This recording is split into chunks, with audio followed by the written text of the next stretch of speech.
এসাজ খালে আন সাজলৈ চিন্তা কৰা দৰিদ্ৰ পৰিয়ালৰ ছাত্ৰ দয়ানন্দই পদাৰ্থ বিজ্ঞানত 100ৰ ভিতৰত 100 নম্বৰ লাভ কৰিলে।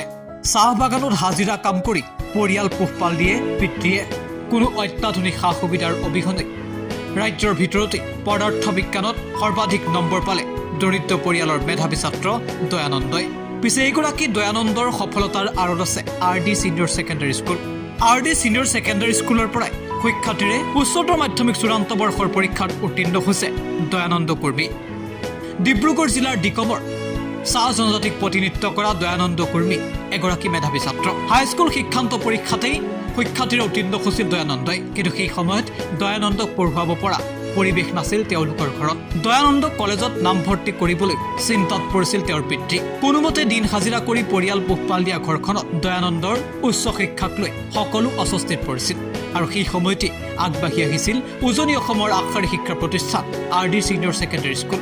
RD ছিনিয়ৰ ছেকেণ্ডাৰী স্কুলে জলপানীৰ ব্যৱস্থা কৰি দিছিল মেধাৱী ছাত্ৰ দয়ানন্দক। RD ছিনিয়ৰ ছেকেণ্ডাৰী স্কুলে 2টা বছৰৰ বাবে বিজ্ঞান শাখাত বিনামূলীয়াকৈ অধ্যয়নৰ সুযোগ প্ৰদান কৰিছিল দয়ানন্দ কৰ্মীক।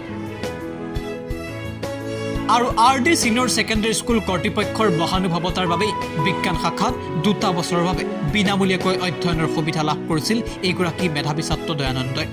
আৰু তাৰ পাছত আজিৰ দিনটোত এতিয়া তৰা হৈ জিলিকিছে দয়ানন্দ কৰ্মী। এখন ভিতৰুৱা গাঁৱৰ দৰিদ্ৰ পৰিয়ালত জন্ম লাভ কৰা দয়ানন্দই পদাৰ্থ বিজ্ঞানৰ দৰে এটা কঠিন বিষয়ত অসমৰ ভিতৰতেই 100ৰ ভিতৰত 100 নম্বৰ লাভ কৰি এতিয়া জিলিকি উঠিছে। সদ্য ঘোষিত উচ্চতৰ মাধ্যমিক চূড়ান্ত বৰ্ষৰ পৰীক্ষাৰ ফলাফলত 91% নম্বৰ লাভ কৰা দয়ানন্দক লৈ এতিয়া গৌৰৱান্বিত তেওঁৰ পৰিয়ালৰ লগতে RD ছিনিয়ৰ ছেকেণ্ডাৰী স্কুল কৰ্তৃপক্ষ। দয়ানন্দৰ কাষত উপস্থিত হৈছিল আমাৰ সাংবাদিক। দয়ানন্দৰ মনৰ খবৰ লোৱা হৈছিল আৰু দয়ানন্দই তেওঁৰ ভৱিষ্যত পৰিকল্পনাৰ কথা এটা এটাকৈ কৈ গ'ল। অতি অমায়িক আৰু মেধাৱী দয়ানন্দই সকলোৰে এতিয়া হৃদয় জয় কৰিবলৈ সক্ষম হৈছে। দয়ানন্দইনো কি কৈছিল আহকচোন শুনো। পোনপ্ৰথমে তোমাৰ ইমান এটা সুন্দৰ ফলাফলৰ বাবে আমি তোমাক আন্তৰিক অভিনন্দন জনাইছো।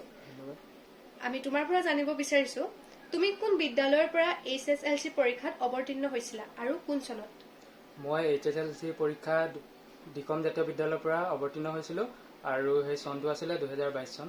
সেই পৰীক্ষাৰ ফলাফল কেনে আছিল? সেই পৰীক্ষাৰ ফলাফল খুবেই ভাল আছিল আৰু মই 87% পাবলৈ সক্ষম হৈছিলোঁ। বৰ্তমান তুমি HS পৰীক্ষা কোন শিক্ষানুষ্ঠানৰ পৰা অৱতীৰ্ণ হৈছিলা আৰু ফলাফল কেনে হ'ল? মই HS পৰীক্ষা ডিব্ৰুগড় RD কলেজৰ পৰা উত্তীৰ্ণ হৈছোঁ আৰু সেই পৰীক্ষাৰ ফলাফল খুবেই ভাল আছিল আৰু মই 91% পাবলৈ সক্ষম হৈছোঁ।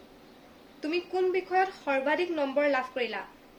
মই ফিজিক্সত 100ৰ ভিতৰত 100 পাবলৈ সক্ষম হৈছোঁ। এই ফলাফলত তুমি সুখীনে? এই ফলাফলত মই খুবেই সুখী। তুমি যে এনে সুন্দৰ ফলাফল লাভ কৰিলা এই ক্ষেত্ৰত তুমি কেনেধৰণৰ প্ৰস্তুতি চলাইছিলা আৰু কাৰ কাৰ অনুপ্ৰেৰণা লাভ কৰিছিলা? মই পৰীক্ষাৰ বাবে 9 মাহৰ আগৰ পৰাই প্ৰস্তুতি আৰম্ভ কৰিছিলোঁ আৰু পৰীক্ষা আৰম্ভ হোৱাৰ 3 মাহ মানৰ আগতে প্ৰস্তুতিৰ কাম সম্পূৰ্ণ কৰিছিলোঁ। লগতে এই পৰীক্ষাৰ বাবে মোক বিদ্যালয়ৰ সকলো শিক্ষাগুৰুৰ লগতে সকলো কৰ্মচাৰীয়ে অনুপ্ৰেৰণা যোগাইছিল আৰু সকলো ধৰণে সহযোগিতা আগবঢ়াইছিল। তোমাৰ ভৱিষ্যত পৰিকল্পনা কি? মোৰ ভৱিষ্যত পৰিকল্পনা হৈছে এগৰাকী সুদক্ষ চিকিৎসক হোৱা। ধন্যবাদ ইমান ধুনীয়াকৈ তুমি কথাখিনি মনৰ ভাৱটো বুজাই দিয়াৰ বাবে। এবাৰ দয়ানন্দৰ এই সফলতাত এতিয়া উৎফুল্লিত হৈ পৰিছে তেওঁৰ পিতৃ। কষ্টৰ যেন মূল্য পালে পিতৃয়ে। আপোনাৰ সন্তানৰ পৰা এনে সুন্দৰ ফলাফল লাভ কৰি আপোনাৰ অনুভৱ কেনেকুৱা? খুবেই ভাল লাগিছে মোৰ ল'ৰাটোৱে ইমান ধুনীয়া ৰিজাল্ট কৰিলে বুলি। আপুনি যিদৰে কষ্ট কৰিছিল সেইদৰে ফলাফলটো পাম। ধন্যবাদ দুয়োজনলৈ আমাৰ পৰা অশেষ ধন্যবাদ থাকিল।